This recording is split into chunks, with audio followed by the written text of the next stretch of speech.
Hello YouTube, I am Thorstein from Cinema Terror, and this is my last review of the films I saw at the amazing horror film festival called Ramaskrik up here in Norway, before rewatching it once again at home, before now compiling together my thoughts on it. And I did save a good one for last, as this film is none other than the insane new film from the compelling filmmaker Panos Cosmatos called Mandy.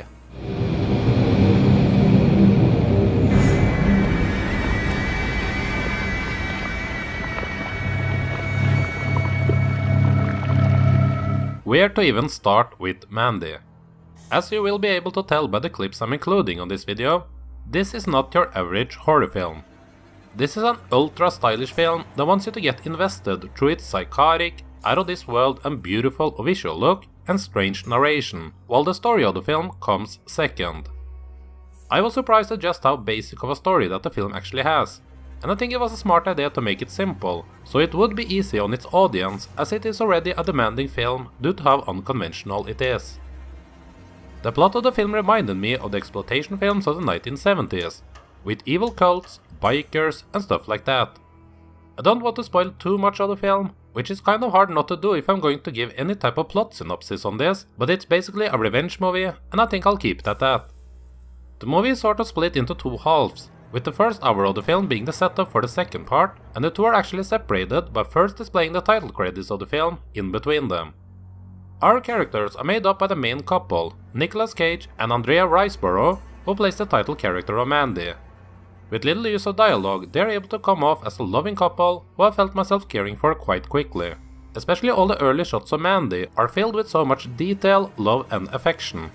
You feel the presence of Mandy throughout the entire film, even in all the scenes that she is not participating in, and I found myself nearly falling in love with her, just like the other main characters in the film also does.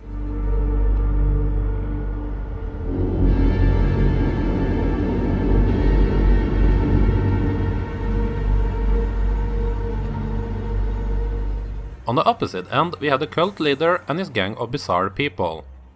If you've ever been freaked out by the Manson family stories, then this gang will give you nightmare for days.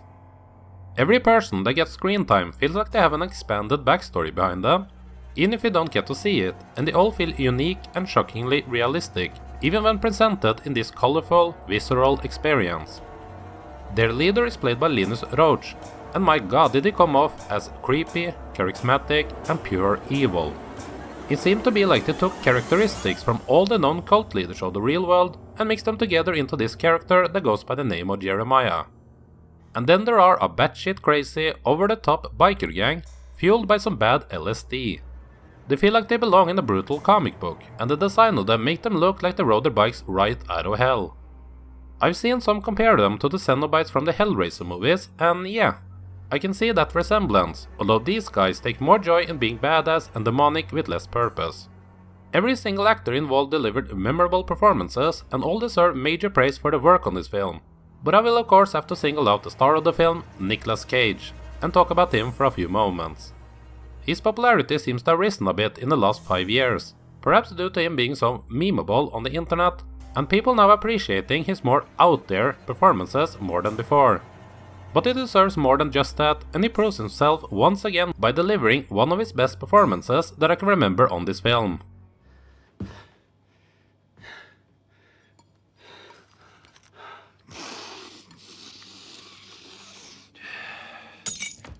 Cage was actually first considered for the part of the evil cult leader, but after a while Cage was able to convince the rest that he was the best choice for our leading character instead.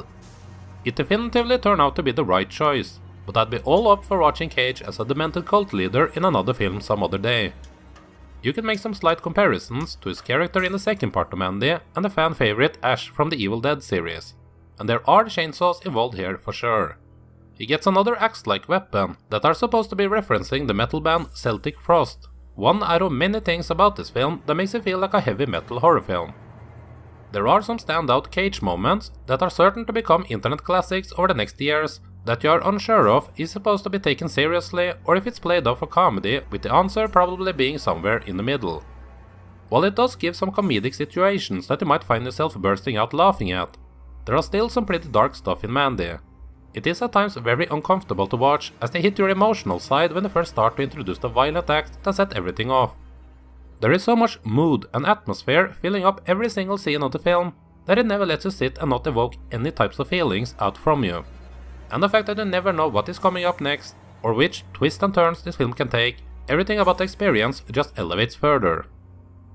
I do remember seeing director and screenwriter Panos Cosmatos' first film Beyond the Black Rainbow 8 years ago, and while I wasn't the biggest fan of it back then, I surely have to revisit it now, as what Cosmatos did with Mandy was beyond impressive.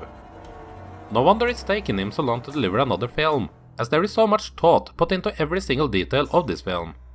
I don't have to spend much time praising the skill of him and cinematographer Benjamin Loeb, as it is so easy to see how fantastic the film looks just by the clips I'm using in this video. It manages to be over-stylized while still not becoming style over substance. This isn't just a pretty film to look at by cinephiles, but a style that can easily be enjoyed by everyone who can just appreciate a unique, brutal and entertaining film.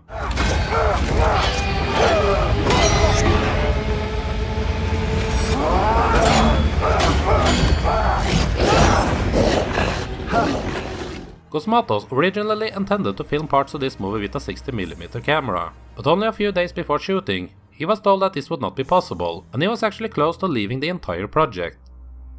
Instead, he had to use grain filters in post-production, and personally I think it worked and gave the movie a different, unique style that worked even better than what I would imagine real 60mm film would have for this project.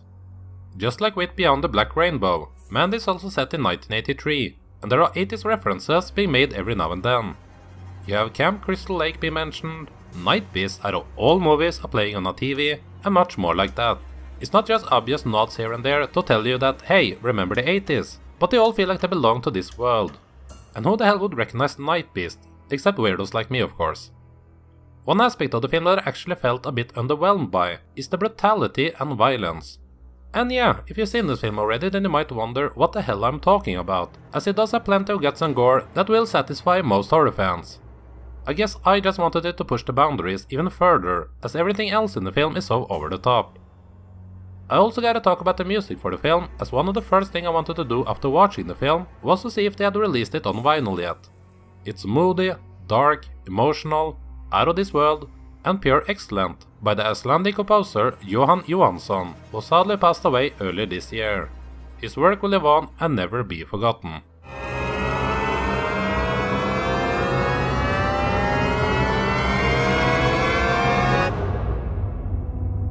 I'm sorry for all this. I should also mention that the production company, Spectrovision, is behind this film. They are surely making their mark with unique genre films, as this follows previous productions such as Cooties, A Girl Walks Home at Night and The Greasy Strangler. I actually have to wonder if Elijah Wood, one of Spectrovision's founders, would be considered for the role that eventually got to Nicolas Cage. That would have been something to watch. The experience that is Mandy can best be compared to taking mind-altering drugs and get immersed in a booklet for a black metal album or a comic book. It's a surreal experience that I would recommend seeing on the biggest screen possible with loud sound. Even if this is probably made by Panos Cosmatos as a film he himself would be proud of and want to enjoy himself instead of trying to make a film that would attract a wide audience, I still think that this is a film that everyone should give a chance, regardless if it looked like something you would normally not enjoy. While it might feel a bit slow for the first hour, I was interested in every frame that was presented to me, not only on the first watch, but also when I revisited it. It does make me wonder what the future holds for Cosmatos. I can easily see some bigger studios trying him out for a more mainstream type of film, but I can also see him just wanting to keep on making his own stuff. I hope Mandy does well enough for him that he gets the option to do whatever he wants next, regardless if it means a film with more mainstream appeal or not.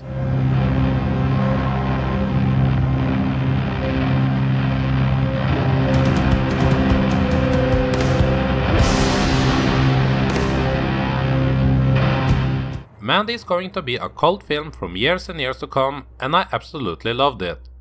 I don't know if this is common knowledge, but Mandy is also a nickname for MDMA or ecstasy as it is more known as, and that's such an appropriate title for this film.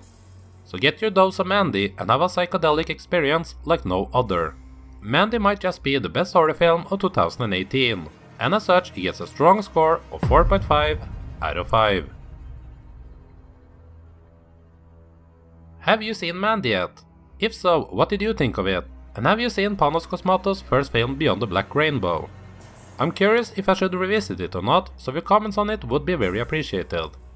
If you enjoy weird, surrealistic and colorful films like this, then check out my review for the Turkish film Baskin by Kaan Evrenol.